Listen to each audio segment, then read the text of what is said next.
Bayangkan sebuah masa di mana perahu-perahu layar dari Tiongkok, India, dan Arab saling berkejaran di lautan Nusantara.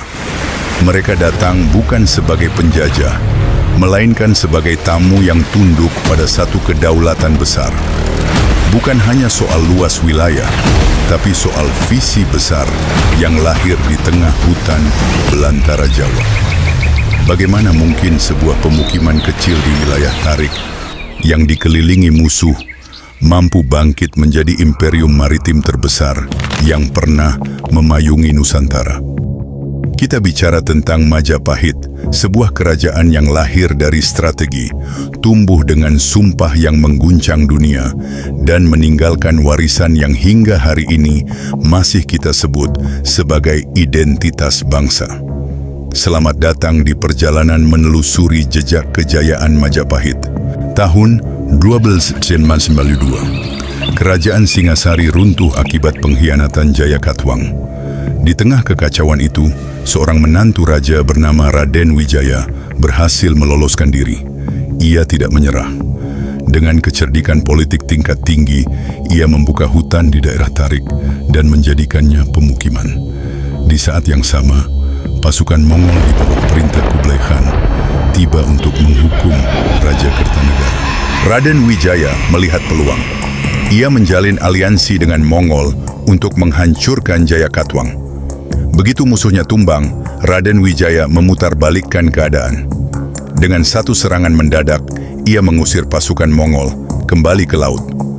Pada 10 November 1263, Majapahit resmi berdiri. Bukan hanya sebagai kerajaan, tapi sebagai simbol kemenangan akal budi atas kekuatan militer asing.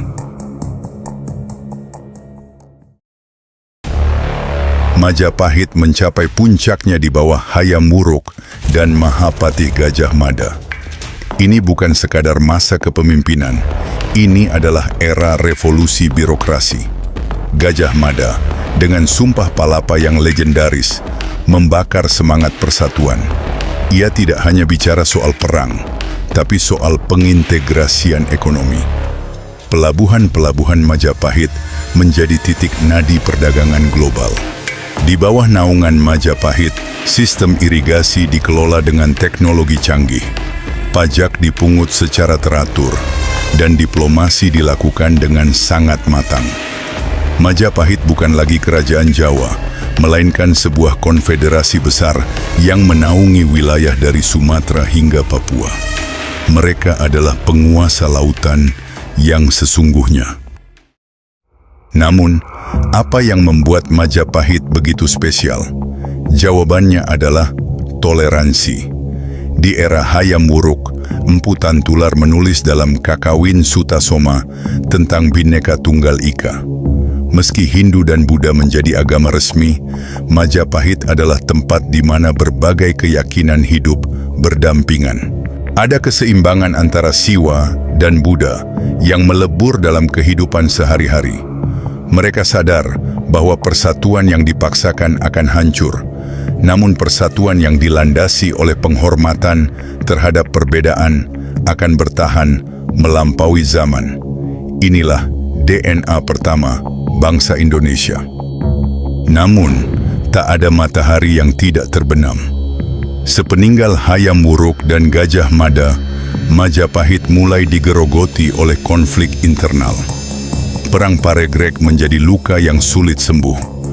Pertikaian memperebutkan takhta, melemahkan sendi-sendi kerajaan. Sementara itu, dunia berubah.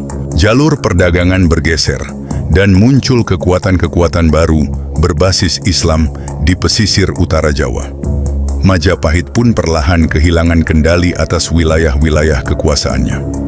Pada tahun 1527, simbol besar ini akhirnya harus menyerah pada perubahan zaman, meninggalkan warisan yang terkubur di bawah tanah Trowulan. Majapahit mungkin telah runtuh sebagai entitas politik, namun semangatnya tak pernah benar-benar hilang.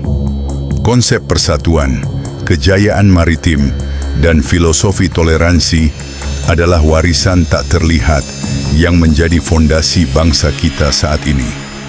Kita tidak hanya belajar tentang raja dan patih. Kita belajar tentang bagaimana sebuah bangsa besar dibangun di atas keberagaman. Majapahit bukan hanya sejarah masa lalu, ia adalah cermin bagi masa depan Indonesia. Menurut Anda, apa pelajaran terbesar dari sejarah Majapahit yang masih sangat relevan untuk generasi kita saat ini? Tulis pendapat kalian di kolom komentar dan mari kita terus merawat sejarah kita.